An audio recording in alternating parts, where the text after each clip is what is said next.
বাকশাল বাকশাল করে গালি দেয়, কিন্তু আজকে তারা যদি এটা চিন্তা করে যে সেই দিন তিনি যে পদক্ষেপটা নিয়েছিলেন এবং যেটা তিনি বলেছিলেন যে একটা বিপ্লবের পর যে কোনো দেশের সমাজে একটা বিবর্তন দেখা দেয়, আর সেই বিবর্তনের ফলে কিছু মানুষ হঠাৎ ধনী শ্রেণীতে পরিণত হয়, আবার অনেক ভালো উচ্চবিত্ত মানুষ তারা অনেক সময় তাদের সেই ধন সম্পদ ধরে রাখতে পারে না। কাজে এই ক্ষেত্রে একটা গণতান্ত্রিক ধারাকে শক্তিশালী করা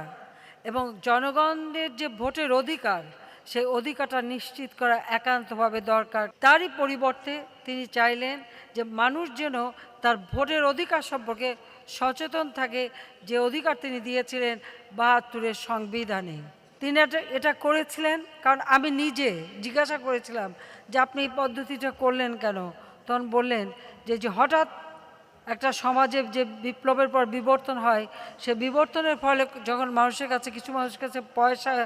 এসে যায়, আর তাছাড়া আমাদের দেশে গেরিলা যুদ্ধ হয়েছে, কাজে সেই দেশে নির্বাচন যেন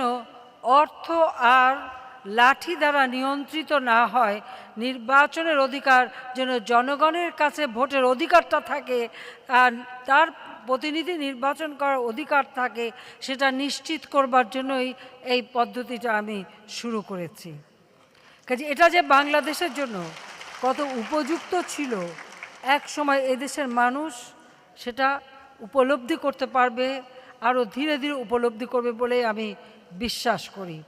আজকে নির্বাচনে এ প্রশ্ন, এটা নিয়েও প্রশ্ন, এই পদ্ধতি যদি তিনি করে দিয়েছিলেন সেটা যদি